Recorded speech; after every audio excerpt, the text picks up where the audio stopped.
But well, I was reading about it online, but I guess it's the recovery and all that stuff. Mm-hmm. How long do you think I'll be in the hospital? A day.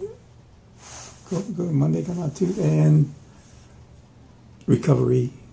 Well, you'll have a catheter in for about a week. A week, yeah. Then you'll come back and make sure that everything is healed up nicely before we take out the catheter. Most people can go back to light activity almost immediately. I won't be going back to work, so. But you shouldn't be doing any heavy lifting, strenuous exercise, etc., for at least a month. Right.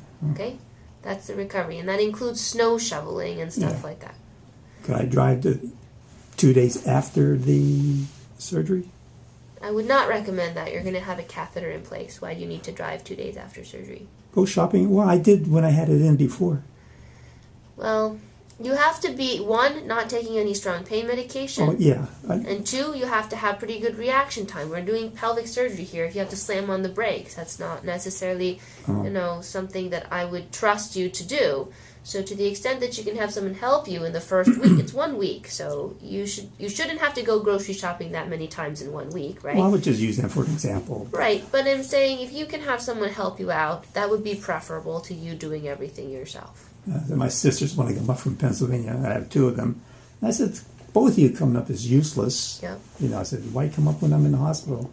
I said, come up for 2 days, the next one 3 days. Other questions? I guess it was the recovery time. And every time you've done it, you're 100%.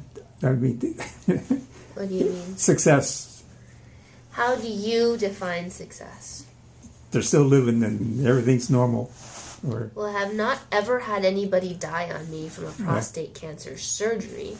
Yeah. Some people have bad prostate cancer, and whatever you do isn't going to make them totally better, right?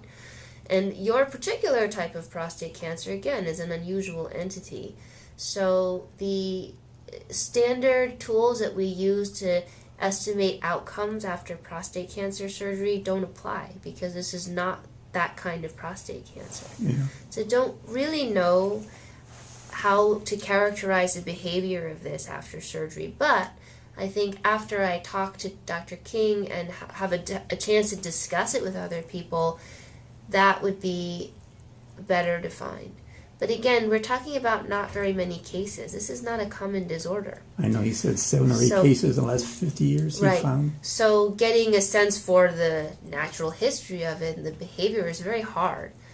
But I would say, in the context of not knowing much else about it, you probably would have a pretty good shot at, or a good shot compared to doing nothing if you removed it, right? Because we know that it's a tumor, and nothing's going to happen with it if you do nothing. I mean, in other words, it's not going to get better if you do nothing, right? Yeah. So, but the long-term behavior, I'm not really sure. Did Dr. King mention anything about what she thought, the long-term outcome would be? No, we didn't discuss that. Yeah. I mean, I'll certainly talk to, I will make it a point to discuss it with her and see if other people have any thoughts, because there are usually other surgeons of other types at these conferences. And that's actually why I bring up it's more useful to talk in that conference than amongst ourselves in this office, because, on the way here to talk to you, I said to my partner over there, it's like, hey, do you know much about this type of cancer? She's like, no, never seen it before. So, me talking to the rest of them is not particularly useful, right? But if there was like a bowel surgeon there, they've seen these in the bowel, right? Yeah. So they may have a better sense of, what else might be useful for you. Yeah. Right?